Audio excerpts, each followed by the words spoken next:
So these unjust restrictions that they're putting, they're effectively not, they're refusing to recognise or even facilitate, that's the word, they're not facilitating for recognition of all charitable, political, spiritual or educational bodies.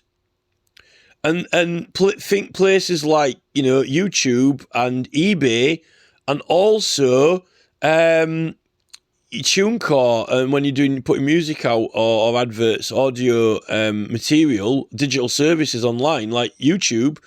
So now what YouTube did is got to be the king prize prime maneuver, and that is this.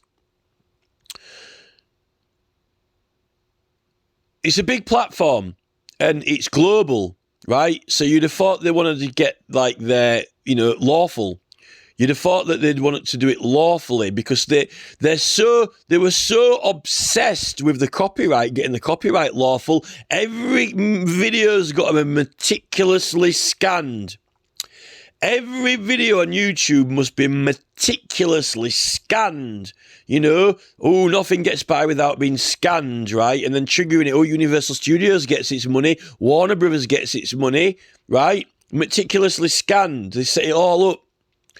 They were far from being concerned, far from being bothered about, and far from being sympathetic to these religious, charitable, educational, and political bodies, right?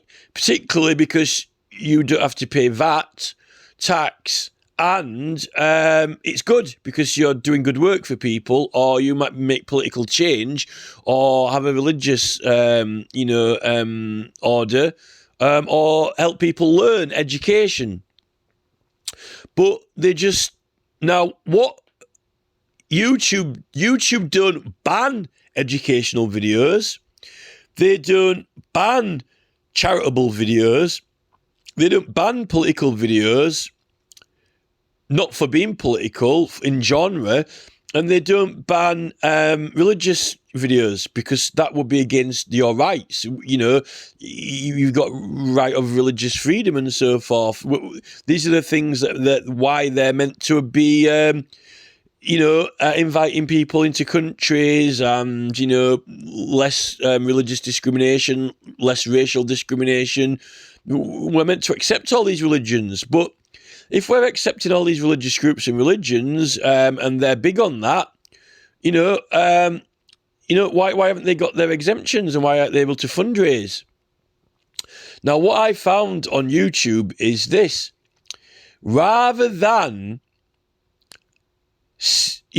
when they got the monetization going, all they had to do was let people classify. They do it through adverts. They've really got to do it through the advertisements. They really have to do it through the adverts because, you're handing money over, it's providing the service. Now, with the channels, it's free, but they're offering monetization. And there's monetization involved. Now, what happened is they could have gone either way. They could have done it lawfully and properly, or they could have been a pain, and they decided to be awkward and be a pain. And what they did is they started finding certain channels and going, oh, you're not eligible for our monetization, right? And the thing is, what they were really saying is, oh, you've got a channel that's, it seems like it's a special class, political, religious, charitable or educational. Actually, it's a special class where, you should really be able to monetize without having to pay VAT, right? So what they did is they said, right, no, we just won't monetize them. We're not going to monetize you at all. You're not eligible for monetization. Now, I think that is discrimination because they're doing all these laws, you know, like Priti Patel and Rishi Sunak are so obsessed with their racism and their, you know, equality. But what they do with, you know, eBay and YouTube, you know, Pierre Odinia and Neil Mohan style people like Rishi technocrats, these mainly ethnical technocrats who have, you know, supposedly been champions of, you know, freedom of religion and race, what they've done is they've actually gone to these special classes like, you know, religious groups, political groups, charitable groups, and they said, actually, instead of doing the right thing, which is like, wow, you know, I'd not being one to discriminate, being the last person on the list to discriminate, seeing that we're fiercely opposed to discrimination, the most fiercely opposed to discrimination you can get on the face of planet Earth, Neil Mohan, Pierre Ogden and Rishi Sunak, the fiercest advocates against racial discrimination. Now they're big rich businessmen with a lot of money. What do? Go straight to the specific Group 9 bodies, little tiny ones, little ant people. Oh, you got a little religious body, have you? Oh, you got a little political body, have you? Oh, you got a little educational body, have you? A little charitable body, have you? Instead of going, yes, we love these religious sects, these political sects, these charitable sects. Yes, we love that. What they've done is, instead of helping these to grow, because they're such fierce opposition to racial discrimination, you know, instead of going to them and saying, "Oh, we love this," we love these little religious groups, these political and charitable groups. What they've done is they've actually, instead of saying, "Yes, we're going to classify you, and then you won't have to pay tax," and then once they grow and nurture them and help them without having to pay tax, because it's illegal to pay tax, by the way, and then growing them into big political bodies, big charitable bodies, big religious bodies, and big educational bodies, independent ones, and then saying, right, we've helped you grow, and now we've helped you grow up to, wow, £25,000-30,000 a year turnover through our monetization assistance. Now, once you've got to a certain level, beep, beep, beep, there's a little buzzer gone off. Oh, it's time to pick the bananas. Now you can register with government. Now you can be a registered charity. Now you can be a registered political party. Now you can be a registered religion. Now you can be a registered educational department. Now, haven't you done well? Didn't you do well in our program? And now you can be a fully operational registered one. Now, what have they created then? Well, they've created new religions, new political parties, not their political party, new educational groups, and new charities. Turning up and giving bacon sandwiches out of Rishi Sunak. What they've actually done is the proper lawful way of how you get to being a charity, get to being a religious religion, and get to being a political group. So what they've done is they've literally poured the poison on them at the early stages. They poured the poison on them. Why? Because corporate entities, BlackRock, Vanguard, don't want there to be successful political groups, successful charities, successful religions, and successful educational departments that aren't controlled by them.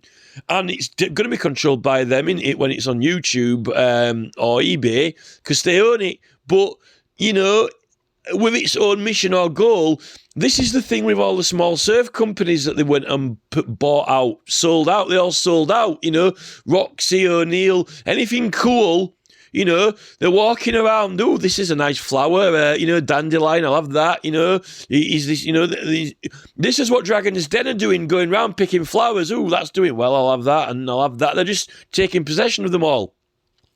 The problem with political organisations and groups and charities is if it's not under their control, or it's, you know, it's opposed to them, and it can actually get them out of government and get someone else in government, or charities that, you know, this is why people are questioning what these charities are actually really up to behind the scenes, particularly when you've got these non-profits and so forth that don't have to disclose where the money's coming from, if you can even get monetised and get any money. So it's clearly evident now that they've actually been doing it illegally, because I think that on eBay and on, you know, they've cleverly written all they can. It's impossible to get rid of books, because books are like, it's too obvious, you know, and Jeff Bezos has made a lot of books anyway. Amazon, you know, you don't pay tax on books because they're educational, but all the other categories have been carefully reclassified and renamed to make it sound like collectibles, you know, collectible adverts, collectible books, memorabilia, as if you're not actually using it for its purpose anymore. It's not worth anything as its design purpose. It's only worth something as some sort of antique or item of value. It's only got a monetary value, not a functional value like an advertisement is to advertise, you know. They've reclassified them all sort of as something that is taxable rather than untaxable. They've made sure they reshape it and redefine it so it goes in the taxable box, whereas Bezos as team player Jeff has focused mainly on books, which, you know, people have to pay tax on, but those books aren't cheap, you know. You know, I don't think you get a bargain on books now, not for you know, big books or beautiful books, because, you know, you don't pay tax, so that just means they've got more profit to themselves, you know. They're not doing you a favour. You know, the government don't have to, you know, God knows what Bezos is doing with taxes, but I know these big companies don't even have to pay certain taxes. I suppose if you're buying books off Amazon, you're not paying tax on the books, but they put the prices, they're so expensive now that, you know, it goes to the company instead. So I know for the digital services, YouTube, what YouTube have done is what they're saying when they start saying you're not eligible for monetization. What they're actually doing is looking at you, and actually you're not eligible to pay tax. Well, that's a good thing for you, because, you know, you don't have to give the government money out of the profits. But what they've done is, rather than say, oh, like, you know, have you got a special category there? That's good for you. You won't have to pay tax. So instead of, like, you know, setting you up with a special category, they've said, right, we're not giving you a category. In fact, we're not even going to monetize you. Now, what would you do if they'd have said, oh, we're not going to have you on the platform? What would you have done if they'd said, oh, we're not going to, you know, we're not going to let you even be on the platform? You know, that would mean that they were not letting political videos at all on the platform, or charitable organisations on the platform, or educational, you know, on the platform. Now, that would be ringing discrimination alarm bells. There would be some serious discrimination alarm bells ringing off if they started trying to say, oh, you know, you can't have an, you know, educational. They wouldn't have it. They wouldn't have a channel. They wouldn't even have a platform, hardly. You know, they would hardly have a platform on there. I think in some countries, movie companies don't even have to pay tax, ironically. So, you know,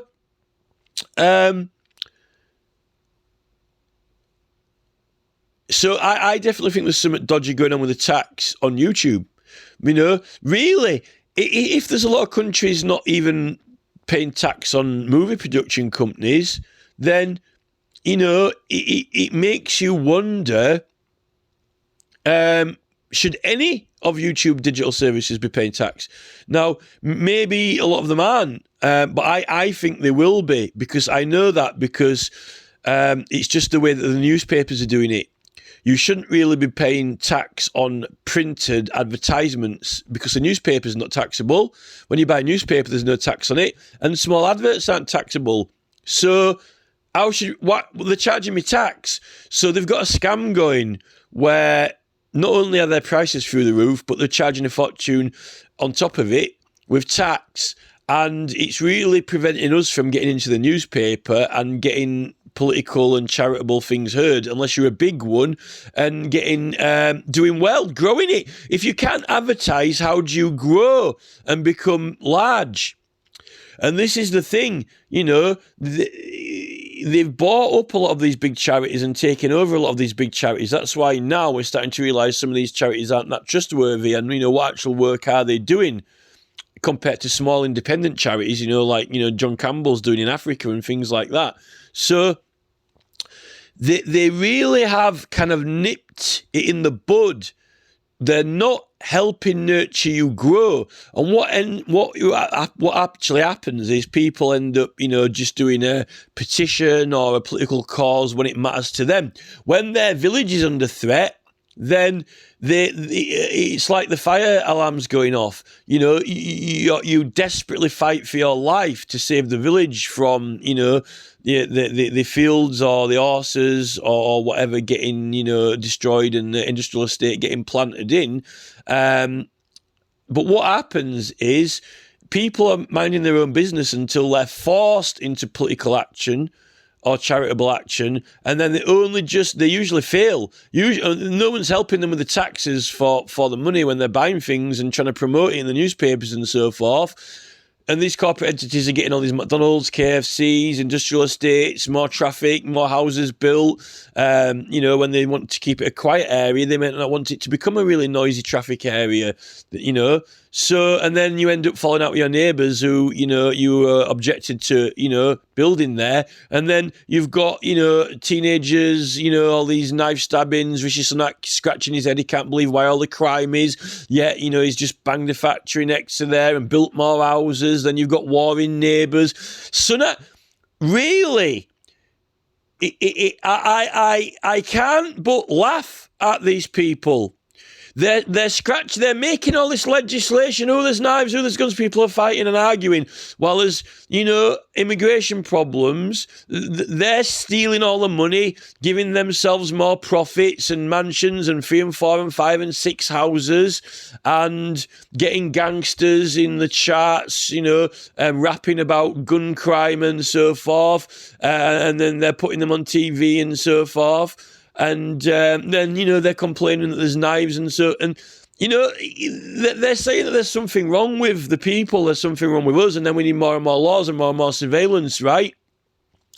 It's the greed of the corporate, and then the councils and the civil courts are in with it because they're the ones who are, getting all these things approved. It really is a case of we could be protected. What they're doing is they've disarmed us. They've disarmed us with right. They've disarmed us with law. They've disarmed us with money, and we can't grow groups that they can oppose and stop them. They've nipped us in the bud with that. And then when people resort to complaining, turning up in groups, actions and so forth, then they start putting new laws through that you can't even, send a craft knife in the post. It really is. It's all greed. I have no sympathy for these people now, and they say they're doing us a favour. Oh yeah, but we've got eBay, you've got YouTube.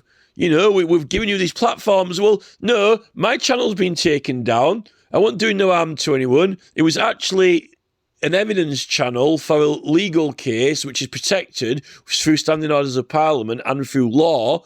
And there's a requirement to publish through subpoena from Parliament to collect witness statements from the public. And YouTube have just been blatantly brickwalling us. They want to beat you, and they want to whoop you, and they want you all their factory minions, and then they want you to sign up to their policies where you don't have any laws or rights that you voted for. And you all have to sign your souls away. I don't sympathise with them. And, then you feel bad. You feel bad when you're criticising Sunak, guilt trip. Then it's a guilt trip. Oh, oh, no, I'm being nasty to Rishi. Oh, get the guilt trip out, These people have got no guilt for these billions and trillions. So why should we feel guilty, when, where people are turning up, smashing buildings or windows or whatever they're doing in France? These people have had no guilt at all. No guilt at all. And they are promoting their charities. Oh, look at this charitable work we're doing. We're helping charities out all around the world. But what they're actually doing is they're poisoning other smaller groups who could start their own charities. And also, if they kept them relatively small or even grew them into big charities, they really haven't really been helping them out at all. Yet they claim they help charities. They help the charities that they choose to help and that they like and that they invest in. And then they've got non-profits that they don't have to reveal who's been putting money into these non-profits and so forth. It is all scam. And people have got to the point now where, they're trying to say we can't say this or we can't say that. They're trying to this. Then you've got Larry Fink controlling behaviors. We're going to control behaviors. You control behaviors of a machine, of a robot that's programmable. A human is not supposed to be programmable.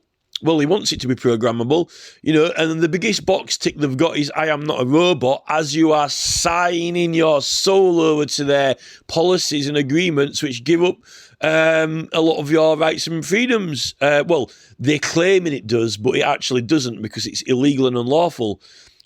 There's so much discrimination going on here that it makes you sick.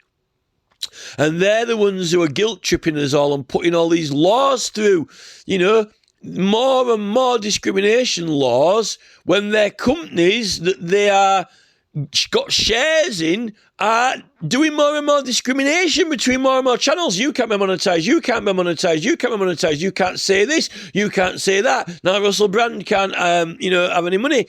They are the most hypocritical people. They're either stupid and they don't even know what they're doing, or they're just liars. And then we are the ones who are bad, and we are the ones who must have the law changed to control and chastise us. Yet, where is the control on these people? You're only allowed to make, no companies can exist over 1 billion. No one needs £1 billion profit saved up. Here's my library. Look, here's my library, What's the point in having public libraries? On eBay with these collectibles, if you don't pay tax on books, it doesn't matter how big your library is. It's my book collection. Look, here's my vintage book collection. Well, none of them are taxable. I've got a collection of books, but as soon as it's on eBay, collectibles, no. Collectible advertisements. Well, you're not getting these advertisements made to advertise anything. You must be collecting them. They're collectible advertisements. Well, here's my library of advertisements. They're collectible. but why is eBay charging tax on them? Collectible books, a library. Collectible. This is my library of advertisements. They're not taxable like books. This is now we're going to tax, but now we're going to tax them. This is now we're going to tax them. Because they're collectible though, so you must be collecting them for monetary value, not like no. This my collectible books. I'm not going to read them all. Look, this is my library. It's like Jim Hara. Hello. I'm inviting Jim Hara. He's the chief executive of the, England Revenue. Look, would you like to come and have visit my library? Oh, come on, come and read some of my books. You might not get through all of them, though. It's a big collection, In fact, I might never read some of these books. I just got them to look at, from admiring the shelf from a distance, I'm going to, I've got to look at this, this is my advertisement collection, Well, I can't see any of them. They're all sideways. Well, at least if they were books, I could read the spine on them, Some part of it's still readable, I was putting, like, stick them all on the wall. All my walls are covered in vintage advertisements. You know, every time I have guests around, just, oh, look, it's an old Mars bar advert there. Oh, I fancy, actually, it's making me feel a bit hungry. I might go buy a Mars bar. Do they still make them? Yeah, of course they do. Oh, that work? It's still working, that old Mars bar advert's still working. You know, this is it. But they seem to, on eBay, have turned it into some kind of wording, so it sounds like that it's taxable, you know, taxable advertisements, you know. So there's definitely some cons going on with the tax on a large scale. I don't know why we should be paying tax when Jeff Bezos has based his entire empire on taxless books. You know, it seems silly. So, you know, I don't know why we should be paying on. And then there was all that issue with all the American stuff, you know, on whether it should be taxable, on the box packaging should be taxable. Actually, there is a section on taxable packaging, but I think that they were trying to make out that everyone might be like shipping, you know, solid gold, you know, people might be trying to, you know, smuggle you know, precious metals by, you know, lining their cardboard boxes with lead or something. Or, you know, I can guarantee you, you know, no one's, you know, people aren't, you know, smuggling, you know, pack of tea bags over in a solid gold box and not declaring it. You know, I severely doubt that there's enough gold to go around everywhere. You know, we must have a rich nation, you know, Americans must be loaded. You know, Robert F. Kennedy was saying that the average American hasn't got $1,000 spare. So I can't see how everyone in America would be shipping things to England in, you know, solid gold, you know, boxes, you know, solid gold cardboard boxes. It's not going to happen, is it? Because, you know, maybe if they did do that, they might end up getting rich. But, you know, I don't see us with the £1 billion businesses at the moment, you know. So I really do think that furlough trick was a bit of a con. That, you know, with the whole, oh yeah, we're going to give you some bit of money now, you know, put everyone on furlough and give them a bit of the taxpayers' money back. How do you make the books balance? You know, maybe the thing is, if you've got a charity, right? If you've got a small independent bookshop and you're selling books and you're making a living out of it, then, you know, I think people shouldn't be paying tax on books.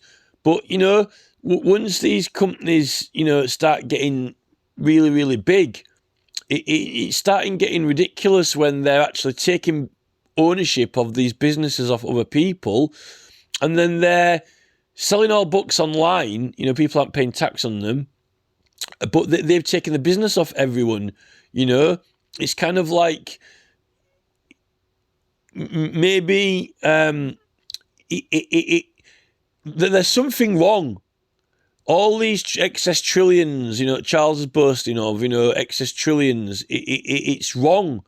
It is a it's not, money is meant to be there to use, and then you're meant to save up money to buy something that you can't afford at the moment.